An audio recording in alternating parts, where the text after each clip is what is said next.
सागर समीर की तरफ देखता और फिर थोड़ा सोचने के बाद कहता।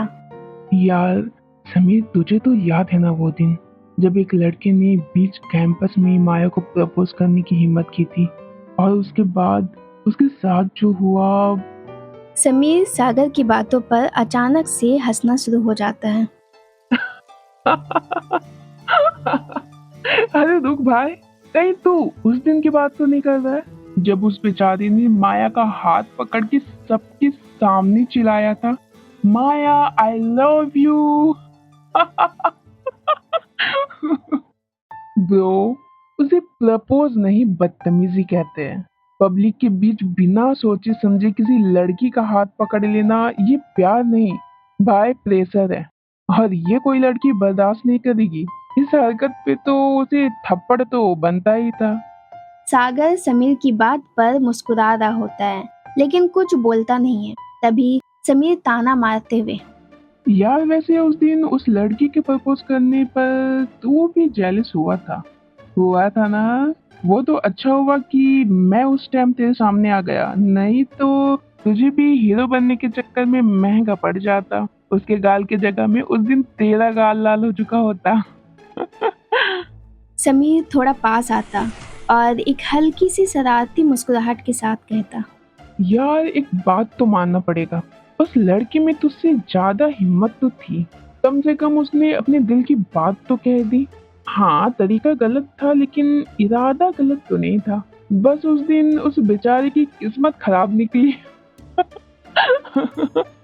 सागर थोड़ी जलती हुई टोन में हल्की सी नाराजगी के साथ कहता। तुझे कुछ ज्यादा हंसी नहीं आ रही आज? और हाँ, अब उस दिन उसका ना इरादा सही था और ना ही तरीका, समझा?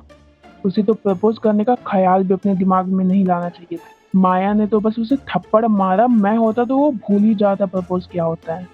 समीर सागर की टांग खींचते हुए कहता।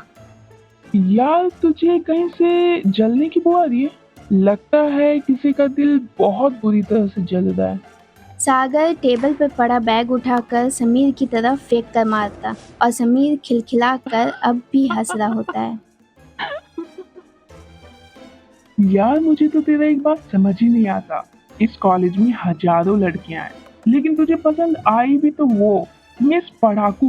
भाई इस कॉलेज के लड़के तक उसके सामने जाने से डरते हैं, और तू है कि सागर मेरे भाई, उसमें ऐसा क्या देख लिया जो तुझे किसी और में नहीं दिखता?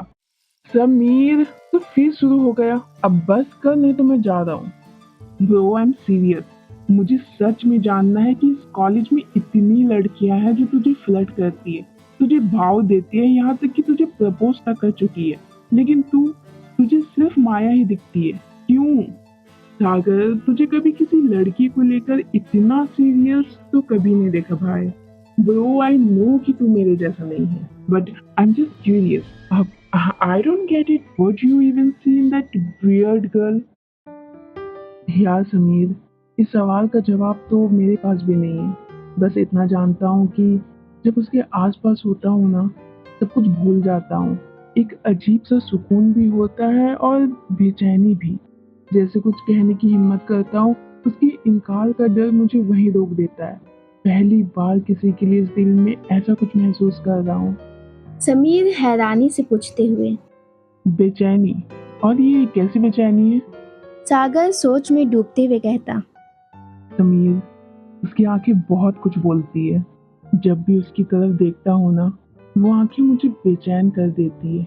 यार कई बार उसे देखकर तो ऐसा लगा है कि वो जैसा दिखा रही है वो वैसी नहीं है। समीर कंफ्यूजन में। हाँ, वो जैसा दिखा रही वो वैसी नहीं। यार तू और तेरी ये पोइट्री लाइन मेरी समझ से तो बाहर है। लगता है तू सच में उसके प्यार में पागल हो चुका है। यार ऊपर वाले ने एक छोटी सी लाइफ दी है, एंजॉय कर। जो आती है उसे वेलकम कर, और जो जाती है उसे गुड बाय कह। अब मजनू बनना छोड़। तेरे पास एक और सेकंड बैठा ना तो मैं भी पागल हो जाऊंगा, इसलिए मुझे तो माफ कर, मैं तो चला। समीर बोलता हुआ वहां से उठकर कुछ लड़कियों के ग्रुप की तरफ जाने लगता है और सागर उसे जाता देख मुस्कुराते हुए कहता। ये कभी नहीं सुधरेगा। समीर के जाने के बाद सागर वहीं बैठा चुपचाप डायरी लिखने लग जाता है। थोड़ी देर बाद उसके फ़ोन पर एक अननोन नंबर से मैसेज आता है। सागर स्क्रीन की तरफ देखकर एकदम से चौंक जाता है और उसकी आंखें चौड़ी हो जाती है। सागर मन में कहते हुए, ये क्या है और मुझे कौन भेज सकता है?